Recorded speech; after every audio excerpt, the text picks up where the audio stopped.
كيبدا الفيلم في ميامي. كانت كيرا العامله السابقه كتراقب الغرفه اللي الهدف ديالها مخبي فيها. الراجل كان كيقود مجموعه ديال الجنود اللي دابا كيقلبوا على شي واحد في بنايه اخرى. اقتحموا البنايه بقنبله ديال الدخان وقلبوا كل غرفه ولكن بلا فايده. قرب الراجل للشرجم وهو كيسول علاش المعلومات الاستخباراتيه ديالهم كانت غالطه، وكيرا خرجت سنايبر ديالها وطلقت عليه رصاصه في راسه من بعيد. في الحاسوب ديال الراجل بان باللي الجنود كانوا كيقلبوا على راجل كيرا اسحاق، وفي نفس الوقت كان اسحاق العامل السابق كيهتم بولدو كاي اللي عنده 4 سنين. منين حط اسحاق السماعه الطبيه ديالو سمع كاي كيسولو واش النضوب اللي في الجسد ديالو جايه من قتل الاشرار. جاوبوا اسحاق بنعم وشرح ليه باللي كيرا مازال كتقاتلهم وداك الشيء علاش ما قادراش تعيش معاهم. من بعد نعس كاي وبقى اسحاق كيسمع الاغنيه اللي تغنات في عرسو وكيتفكر اللحظه اللي ركب فيها الخاتم. في الغد ومنين كان اسحاق خارج من الدار شاف طونوبيل غامضه دازت. ساق طونوبيلته لوسط المدينه مع كاي اللي كان كيغني الاغاني المفضله ديال باه في المقعد اللوراني. ومنين حاول يبلاصي الطونوبيل جات طونوبيل اخرى فجاه وقربوا يتسطحوا ولكن ما وقع والو. في البنك لاحظ اسحاق راسو مسحب زايده ودخل في جدال مع الموظف، وفي الوقيته اللي كان مشغل بعد كاي عليه. فجاه دخلوا 3 ديال اللصوص للبنايه وطلقوا النار في السقف وداروا حاله ديال الهلع بين الناس. ومنين بداو كيضربوا الناس حاول اسحاق يعيط لكاي ولكن الولد كان خايف بزاف باش يتحرك. طلب واحد من اللصوص من اسحاق يرجع للور ولكن هو بقى هادئ وطلب غير يسمح لكاي يجي لعنده. وجه اللص المسدس ديالو لجهه كاي وامر اسحاق يسد ودنيه ويغمض عينيه. ومن بعد حيد اسحاق السماعه الطبيه ديالو وانطلق لقدام وقضى على اللصوص كاملين بحركه سريعه وانقذ جميع الضحايا. هز اسحاق ولدو كاي وخرج من البنايه ولاحظ باللي كاميرات المراقبه سجلات كل شيء. وفي نفس الوقت في المكسيك كان الامين العام ديال مجموعه السبع جاك كيتابع الاخبار. عرف باللي مكتب المفتش العام غادي يحقق في ماضيه كرئيس سابق لوكاله المخابرات المركزيه حيث كيشكوا فيه انه يكون جاسوس. في ذاك اللحظه جاب ليه المساعد ديالو باتريك تقرير مهم. كيرا قتلت عامل سابق اخر من فريق سميتو قوه الظل وتبين باللي جاك كان هو القائد ديال قوه الظل ملي كان في وكاله المخابرات المركزيه وهو اللي كان كيرسلهم يديروا المهام كلها. كانت كيرا واسحاق من قبل جزء من قوه الظل ولكن دابا كيرا ولات مكلفه تقتل زملائها السابقين. من بين ال 12 عضو الاصليين بقاو غير 5. وزاد باتريك قال جاك باللي كاميرات المراقبه في واحد البنك رصدات اسحاق. وفاش كان جاك كيتفرج في اللقطات لاحظ وجود كاي وفهم باللي الزوجين خلاو الفريق حيت كيرا كانت حامله وبغاو يحميو ولدهم. صيفط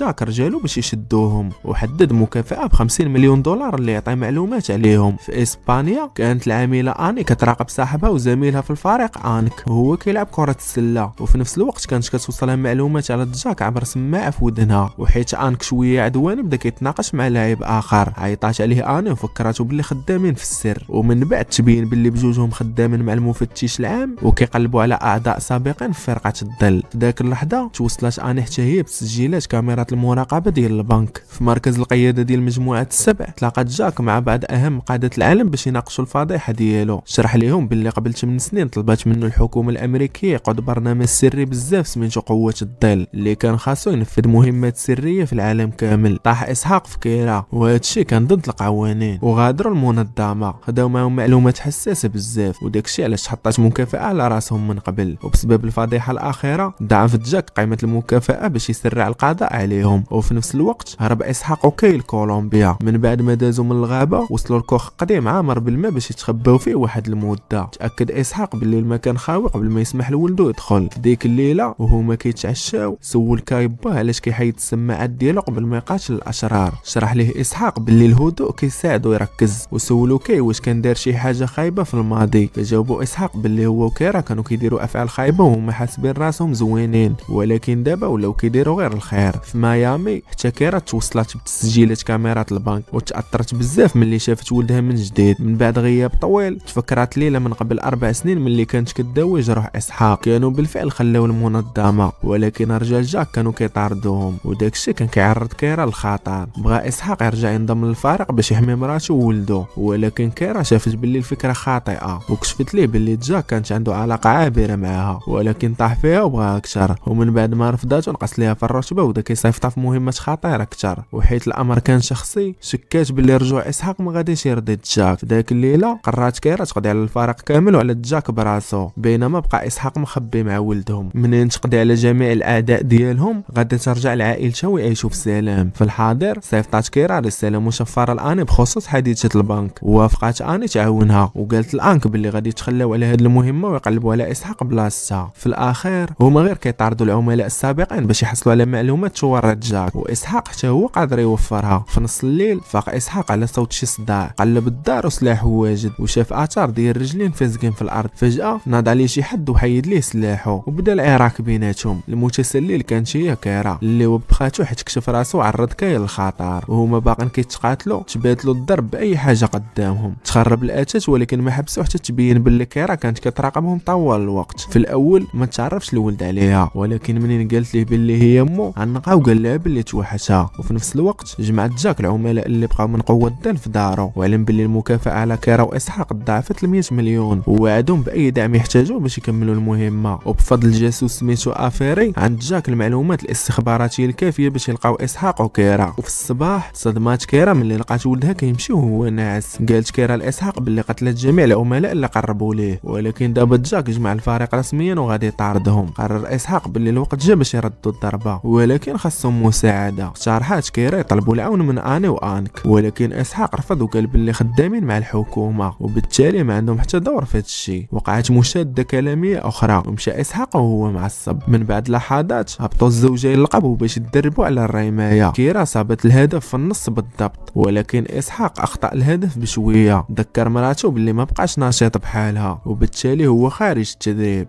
ولكن كيرا بقات كتضحك عليه وقالت ليه باللي عمره ما كان زوين في التصويب، ووراتو الندبه اللي في كتفها اللي خلاتها واحده من الرصاصات ديالو اللي ضيع. منين خرجت من الغرفه عاود اسحاق طلق النار، وهاد المره صاب الهدف بدقه كبيره. من بعد وافق اسحاق يخدم مع اني وانك، ووراتو كيرا الطوموبيل التكتيكيه القويه اللي جابتها معاها. خاصهم يتسناو حتى تتصل بهم اني، وخاصهم يبقاو متنقلين في هاد الفتره، وما طولوش بزاف حتى ركبات اني وانك في طياره متجهه لكولومبيا. في وسط الرحله كانت اني كتراقب كاميرا سريه مركبه على واحد من عملاء القوات السريه، ولاحظات باللي بدل الموضوع الهضره ديالو من انشطه غير قانونيه للطقس. تساءلات واش شي حد نبهو، ولكن انك اعتقد باللي غير كيحاول يخبي هويته. في الطوموبيل كانت كيرا وكاي كيغنيو الاغنيه المفضله ديال اسحاق، ولكن صوتها ما كانش زوين بزاف. فطفى واحده من السماعات الطبيه ديالو. منين دخلت الطوموبيل منطقه فيها الضباب، الرادار رصد طوموبيلات اخرى كيتبعوهم. خبات كيرا كاي في واحد الحجره سريه وطلبات منه يتسنى حتى يتكلفوا والديه بالاشرار، وحطات ليه سماعات باش يبقاو على اتصال. ودابا منين ولا كاي في امان، بدا اسحاق كيسوق بسرعه اكبر. حاصرهم الاعداء من جوج جهات، وكانوا 6 رجال فوق دراجات ناريه. طلقوا قنابل مضيئه حطموا بها نواه في الطوموبيل. طاحت وحده فوق الكابو وفقد اسحاق الرؤيه لحظه، وداك الشيء خلى طوموبيل اخرى توصل عليهم. فجاه بانت شاحنه وحطمت داك الطوموبيل. قبل ما تصدم الطوموبيل الزوجين من اللور، ومع اقتراب الدراجات فتحت الشاحنه النار برصاص عادي، وحلت كيرا فتحت السقف وبدات كترد عليهم باطلاق النار. منين عاودت الشاحنه صدماتهم، اضطر اسحاق يزيد في السرعه. الرصاص ديال كيرا ما دار حتى تاثير حيت الشاحنه كانت مضاده للرصاص، فبدلتها بقنبله يدويه وشعلت العافيه في مقدمه الشاحنه. حرف اسحاق الطوموبيل الجهه ولات الشاحنه حداهم، وهذا الشيء خلى كيرا تشعل العافيه حتى في مؤخرات الشاحنه. ما طولاتش حتى تفجرت الشاحنه وداز اسحاق من حدا موقع الانفجار، ولكن للاسف الطريق كان مسدود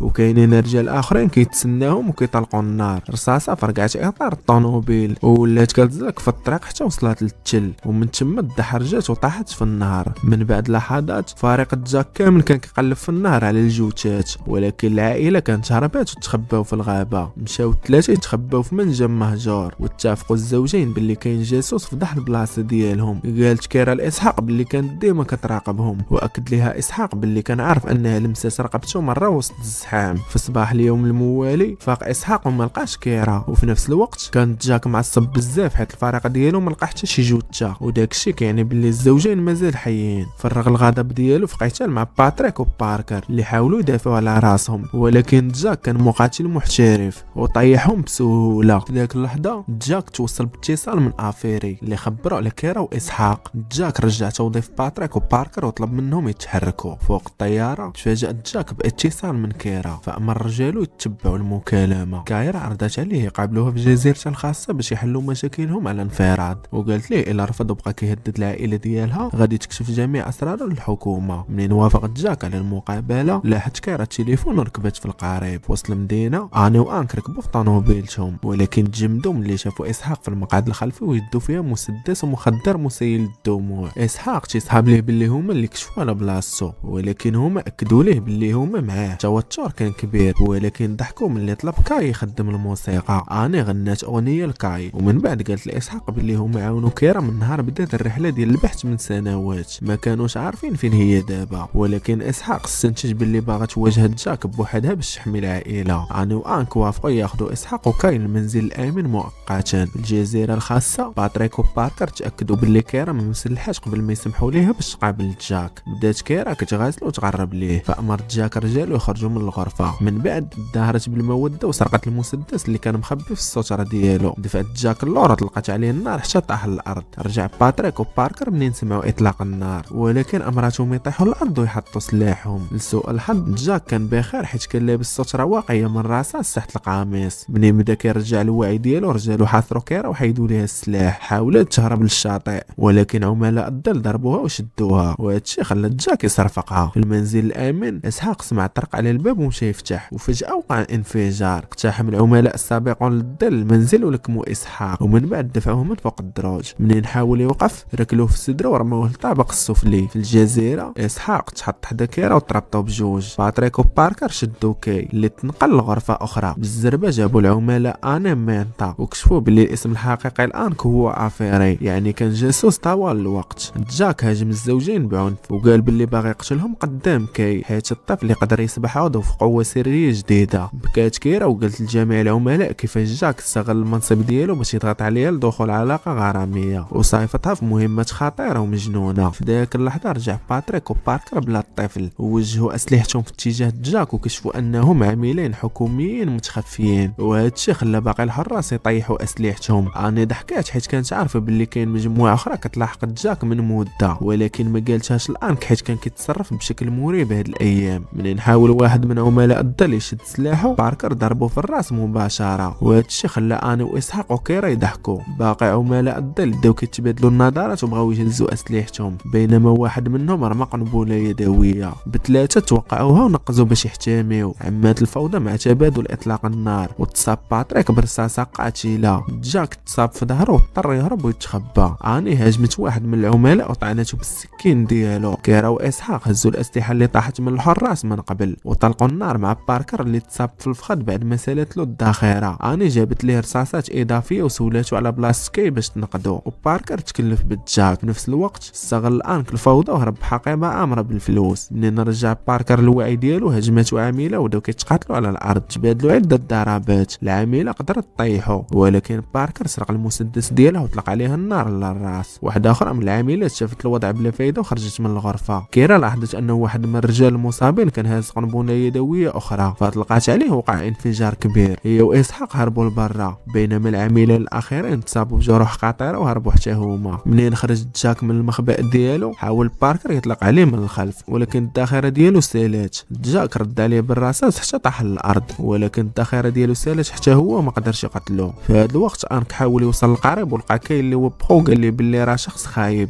هاد التشتيت خلى اني تسلل من وراه وتشدو من رقبته، وطلبت من كاي يبقى في الزاويه يتسنى. بدات اني كضرب انك وما شافتش باللي كاي كيتفرج فيهم. كيرا لقات العامله داخل الدار وبدات التبادل معها اطلاق النار قبل ما يقرروا يتقاتلوا بالايدي. طاحوا وكملوا القتال كيتبادلوا ركلات ولا كهمات، حتى قدرت كيرا تشد سكين وطعن به رقبه ديال العامله ومن بعد ركلاتها. في نفس الوقت اسحاق لقى جوج عملاء على الشاطئ كيحاولوا يهربوا وطلق على حقائب النقود ديالهم. وقف ورا حيط وراقب خيالهم. ملي قربوا ضرب بالرصاصه او بوت البنزين، والنتيجه كانت انفجار كبير وواحد من العملاء شعلت فيه العافيه. العامل الاخر هرب. من بعد رجع اسحاق للغرفه الرئيسيه ولقى كيرا وكاي معها. كيرا بغات تمشي، ولكن اسحاق قال لها باللي غادي يطاردوهم من جديد وخاصهم يساليو هاد القضيه نهائيا بقتل جاك. الزوجان خرجوا من مدينه كانتاكي تحت رعايه اني وركبوا في طوموبيل باش يوصلوا للقارب ويتبعوا جاك اللي كان هارب في القارب ديالو مع اخر عامل. بدات المطارده، القاربين غاديين بسرعه كبيره وكيتبادلوا اطلاق النار في نفس الوقت. بعد منعطفات مفاجئه جاك طفع القارب ديالو اتجاه قارب كيرا اللي خلى اسحاق يطيح. تثبت بالحافه وطلق شويه الرصاص قبل ما يطلع مره اخرى. كيرا بدات كتطلق النار وهي كتسوق القارب باش تشتت انتباه جاك. بسرعه القارب ديال جاك اصطدم بسفينه اخرى، والاصطدام خلى القارب ينفجر. باش يتاكدوا باللي اعدائهم ما نجاوش من الانفجار مشاو بجوج للشاطئ باش يقلبوا عليهم، ديالهم. اسحاق دخل الغابه ولقى العامل الاخير، وبعد شويه الطلقات الناريه بداو كيتقاتلوا بالايدي. العامل دفع اسحاق على الشجره ولكن ما استسلمش وكمل القتال، اللي خلى العامل يجبد السيف ديالو. اسحاق حيد السماعه الطبيه ديالو وهكذا قدر يقاتل بفعاليه ويقتل الراجل ويطعنو حتى للموت. قريب من هنا كان واحد العرس، فجاه جاك دخل وطلق النار على السقف باش يربك الناس. كيرا سمعت اطلاق النار والغوات ومشات تتبعهم لبلاصه العرس، ولقات جاك كيشرب الخمر. جاك ضرب الزينه وادى الانفجار، دفع كيرا للور، ولكن رجعت وبدات كتقاتلو، وحيت هو محارب قوي بزاف قدر يطيحها بعد مجهود كبير. فجاه دخل اسحاق وما سمعش تحذير كيرا، ملي دور وجهه لقات جاك جابت السلاح عليها. كيرا بقات كتهضر معاه حتى قدرت تخليه يسمعها، وجاك خبى المسدس ديالو. اسحاق حط السماعه الطبيه ديالو وسمع اغنيه عرسهم كتعزف في المكبرات. كيرا شافت في كتفها كاشاره ليه باش يطلق النار. اسحاق ضرب جاك في كتفه، وكيرا تحرات واستغلت الفرصه وطلقت عليه النار، والجسد ديال جاك طاح في المسبح. مور 6 شهور كانت حفله عيد ميلاد عاديه لكيرا. جاها اتصال من اني اللي استقالت من الخدمه الحكوميه وبغات تاسس نسخه افضل من قوه